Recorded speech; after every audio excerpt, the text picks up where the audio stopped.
Hello, Karen with you today to share some techniques for colouring with Brusho Crystal Colours. I've called this painting with water because it's the first technique that I use once I've got my images stamped. I've started off with some 300g watercolour paper. Any good quality watercolour paper will do. And I'm using here some paper artsy images designed by Darcy with a water resistant ink. It's important to use water resistant ink when you're going to be colouring with watercolours afterwards. You don't want the ink to move. I'm using a stamping platform in this case because it means that I can repeat the stamping if I want to, as I did there, to get a nice crisp image. And I'm now covering up the main images, the two characters, with some masking paper that I've already stamped onto and cut out. This is a low tack, repositionable, reusable paper that I'm using for masking the characters before adding in some background images. Once the house is stamped over, I then added a tree and some border as well. And by using the masking paper, it means that once that is removed, the characters stay in the foreground and the other items that are added will look as if they're in the background, as you'll see in a moment. So I've moved the paper across just so that I can add in the border there that it will fit. So that's the last part of the scene that I'm creating. And then peeling off the masking, you'll see that those characters now appear as if they're in the foreground still, and the other stamps have gone into the background. So I start the technique of painting the background with water. You'll find that the watercolour paper does soak up a fair amount, especially if it is a thick watercolour paper like this one. So even though I then added some crystal colours, I needed to add in some more water. It had really soaked up too quickly. So I added in more water and dripped into where the crystal colours were. This is cobalt blue, it's quite a strong blue. You can control how much colour you want by how much water and obviously how many crystals, how much colour you add to the scene. You can also blot it off, as you'll see me do many times here, with a paper towel. As I primed some of the grassy area, the area that I wanted to be green, some of the blue leaked down into that water, so I quickly blotted that off, and it meant that the blue stayed where I wanted it to be, and I could happily prime the rest of the lower part of the card with plain water. It is easy to get into smaller areas, and you'll find that once you add the colour with the water already there, the colour will only go where the area is wet and it will stay out of the areas that are dry. I'm adding here lime green and sea green to get different tones in that area of the card. And then I picked up another brush and started moving the blue around, leaving the green areas, all the green crystals, to dissolve a little bit in the water.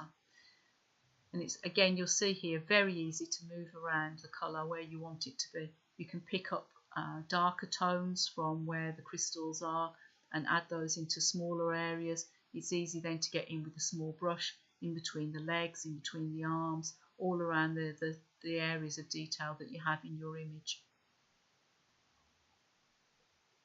And you can get really close up to the stamped image as well. You don't have to leave any white areas. Again, at this stage I was quite happy to leave the sky being quite a strong blue. If you wanted to add cloudier areas, or you just decided that you had too much colour, it's very easy to blot it out with a paper towel. You can really be in control here.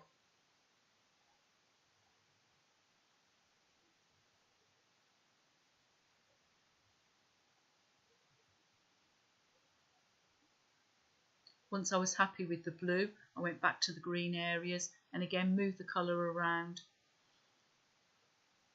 It quite happily flowed where the areas had already been wetted. You can see there how the colours are moving about and got in between all those hearts without it seeping into the dry areas at all.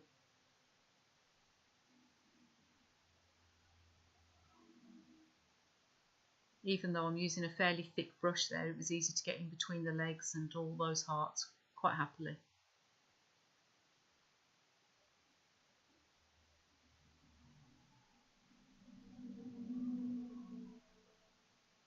The only area that I noticed it had seeped in a little bit was into the bottom of the house.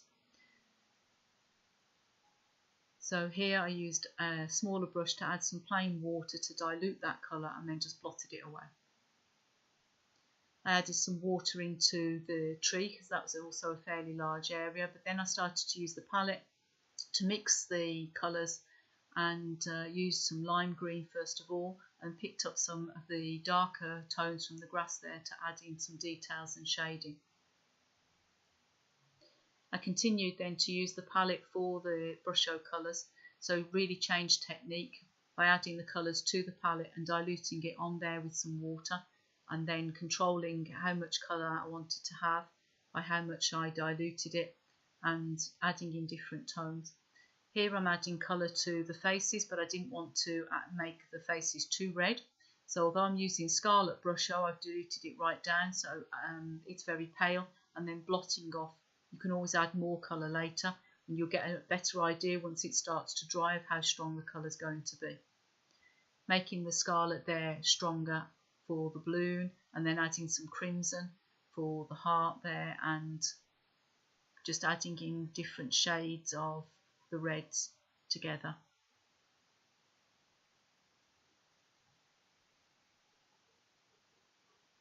You're really in control of the colour, and it's very easy to take control by adding more colour, more water. I'm now using a fine brush, but you can see that the colour is staying in the areas where I'm painting it. The water resistant ink helps that, but once the areas around are dry, so in this case the green is dry, it helps the red to stay in place. The Brushos won't move into areas that are dry.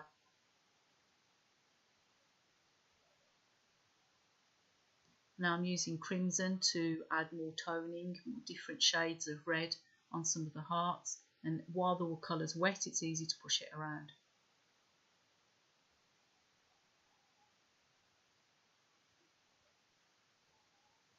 Moving on to the necks, the arms, again just adding a little bit of colour without it being too strong.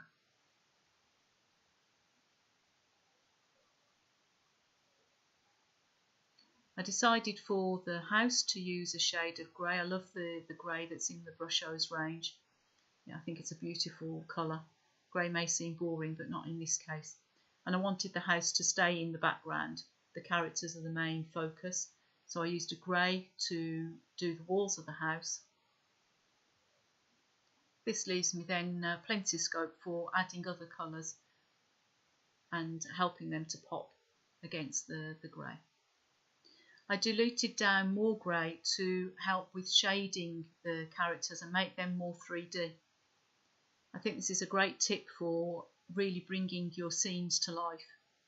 You can pretend that the light source is coming from one side. In this case I pretty much went round the entire people images and just to one side of the balloon. Again, you can see that I blot off with a paper towel if I think the colour's too strong, but giving them some shading really does help them pop off the page.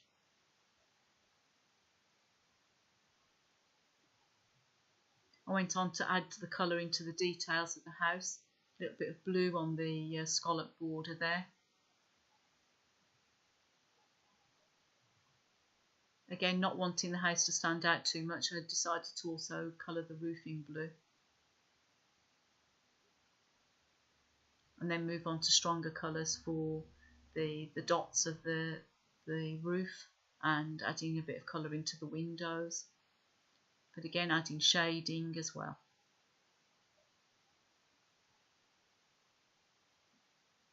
Here I'm adding some gamboge, I think that's how it's pronounced, and I use that to colour in the t-shirt of the little person there, and some of the lights or the windows on the house, and then pulled in a little bit of the crimson to make a stronger orange colour to add in more details.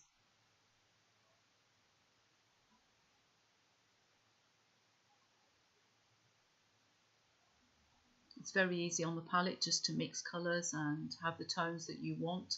You don't have to stick to just a few colours. You can easily make a whole variety by pulling the Brushos into each other and adding in details as you wish.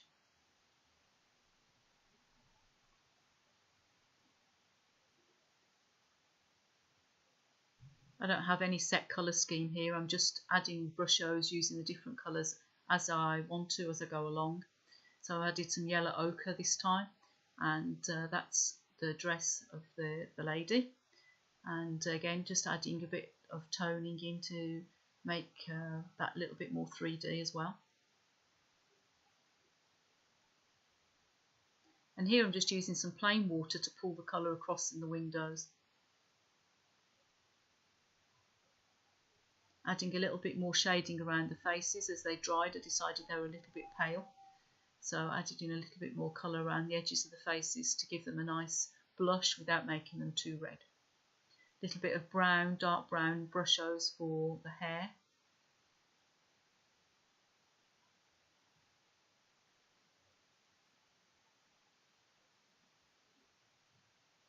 And onto the legs.